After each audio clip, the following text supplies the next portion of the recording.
And I'm not just saying this as a form of ass kissing or anything, but seeing these men labor, hearing their story, hearing about how before there was a YouTube, these men were out teaching, uh, teaching, 10 years straight.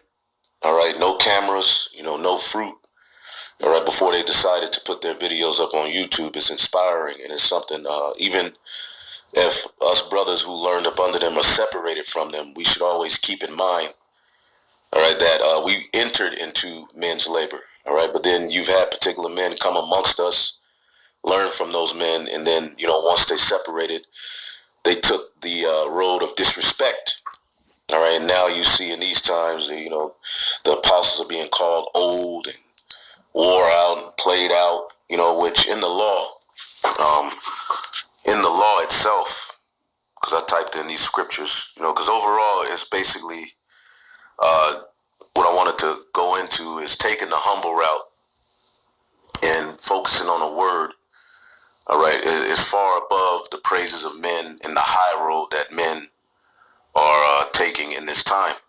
All right, now let's get that in the book, which the brother Maka'ala, he brought this out. All right, and in the law, Leviticus, the 19th chapter, okay, in the 32nd verse.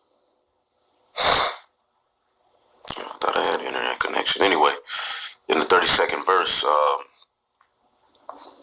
what was it, Leviticus 19:32? Luke, I'm in Luke. So like Leviticus, the 19th chapter, in the 32nd verse. All right,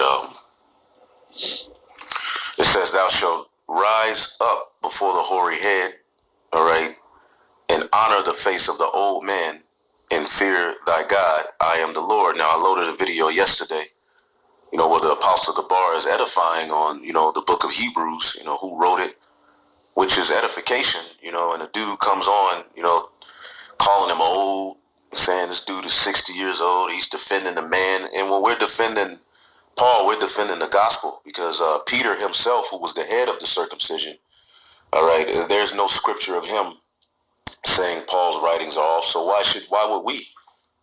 All right, we were warned about that men would stumble at Paul's writings. So when we do these videos correcting particular men who are saying some very, very proud and high-minded things, all right, we're not doing that because we got a hard on to do it. It's because we know that there's sheep watching both camps. All right, and a lot of our people are caught up in the high-minded, the fame, the YouTube likes, the YouTube views, and the rap and things like that, and then they forget about the word of the Lord, because you see what's happening here in these latter days is that the praises of men and fame and riches and power, it gets to people, man, and that's one thing that I've always understood, and even coming into my own in this truth. One thing that I'm happy that I don't have is that great, like my page. I mean, it may have a few, followers, but I don't want all of that attention, man, because I know men, all right, and I know the flesh, that shit will get to you, man. All right, the power, all right, some men take power, all right, and they'll use it for as a cloak, all right, and that's what you had in the book of Matthew, the 23rd chapter, where I was at. Okay. Matthew, the 23rd chapter. Where was I at? Where I was at, Yahushua was warning about, the high-minded scribes and Pharisees. Now, at that time, okay,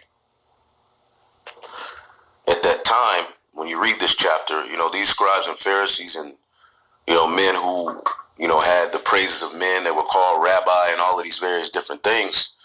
They were famous, man. They had, the hell of followers, man. To the point where it got to their head, all right? And, like now, I mean, you look at these camps, they have all of these followers and all of this, and it gets to their head. They even bring it up in their videos and say we're jealous about it. But the thing is this, these men are saying some very, very hard things to the point where Israel doesn't even care. Israel's caught up who they like. Okay, they're caught up in who's more popular, who appeals more to their flesh over what's really being said. Okay, so when you have a man say, men saying things like John the Baptist is not in the truth. John the Baptist is a plate of fish. John, hand me the hot sauce. I mean, you would think that people would that would be a red flag, and people would be like, oh hell no. All right, but they gain more followers after that. All right, people ain't listening to that and saying, no, hell no. You don't have other leaders of other camps saying, wait a minute, that's too far, because everybody's caught up in their flesh, man.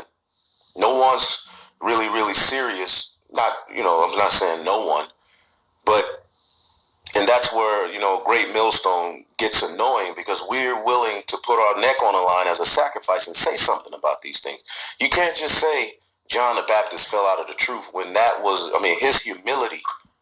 He didn't take the high